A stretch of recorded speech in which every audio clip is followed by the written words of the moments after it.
Bonjour, je m'appelle Zoé, je suis la maman d'une petite fille qui s'appelle Suzanne. Aujourd'hui, je vous propose de partager ensemble ma 21e semaine de grossesse et je vais aborder le thème du mode de garde. Voici ce que vous pouvez ressentir pendant votre 21e semaine de grossesse. La prise de poids, plus 3 kilos, oui. Mamelons assombris, oui. J'ai eu les mamelons qui se sont assombris. Grossissement des seins, pour le bonheur de Paul, pour ma douleur aussi. Tendance à oublier des choses, alors là, oui, moi j'ai vraiment eu un cerveau percé.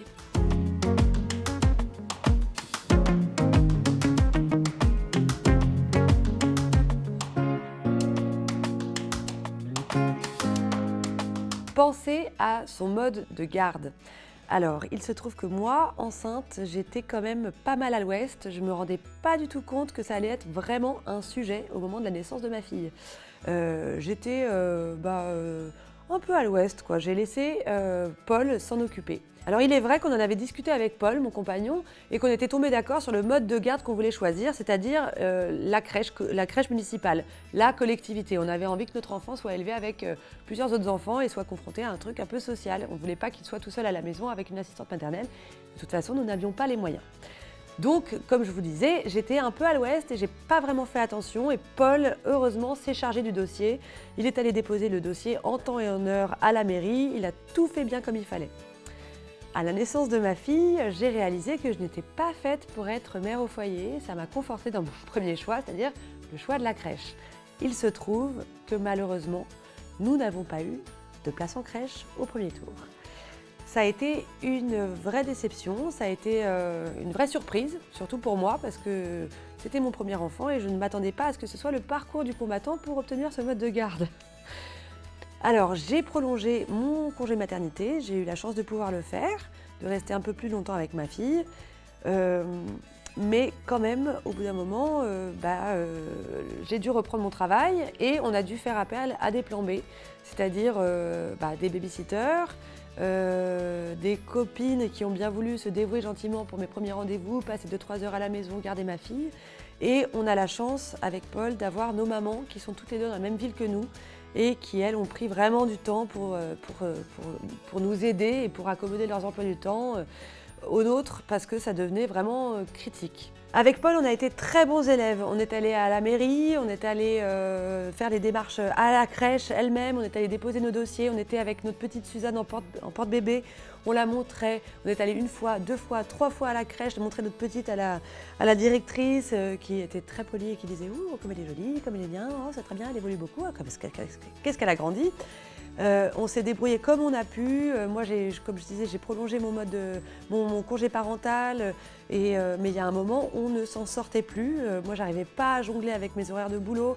Malgré la présence de nos mamans, les babysitters, les copines qui vous rendent des coups de main. Moi, je me souviens qu'un jour, j'étais dans le bus, au bord du craquage, je n'en pouvais plus. J'avais ma fille qui pleurait en porte-bébé. Tout d'un coup, mon téléphone sonne. Je décroche, c'est la directrice de la crèche. Là, je me souviens que c'est la commission de mai, que c'est le moment où on peut avoir cette place et j'attends, haletante, d'avoir la réponse qui tient aux mots que va formuler cette dame. Je suis là, j'écoute et elle me dit « Madame, c'est bon, vous avez la place ». Alors là, mais je peux vous dire que ça a été une explosion de joie. Je me souviens, j'étais dans le bus, j'étais comme ça. Mais c'est pas vrai, c'est pas possible. À me dire, ça fait plaisir de voir quelqu'un qui le prend avec autant de soulagement. Et c'est vrai que j'étais soulagée. Je me suis dit, ça y est, ma petite fille, elle va être gardée pendant 3 ans au même endroit. Elle va avoir les mêmes femmes, les mêmes puéricultrices qui vont s'occuper d'elle. Il va y avoir une vraie stabilité et moi, je vais retrouver ma vie. Et je peux vous dire que c'est comme si j'avais décroché mon bac. Ce jour-là, j'ai été très heureuse. Donc si je peux vous donner un conseil, vraiment, penchez-vous sur ce problème qui est le mode de garde. Ça ne vous sera que plus facile après quand votre bébé sera là.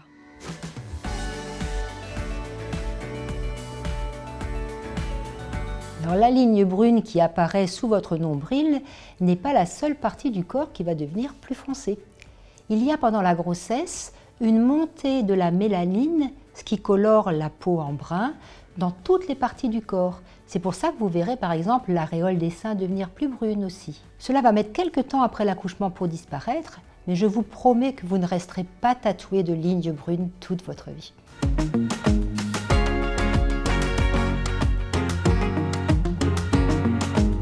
On vient de partager ensemble ma 21e semaine de grossesse.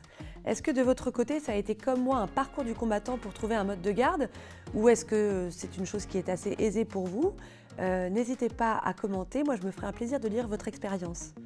Quant à moi, je vous retrouve très rapidement pour vous raconter ma 22e semaine de grossesse. À bientôt!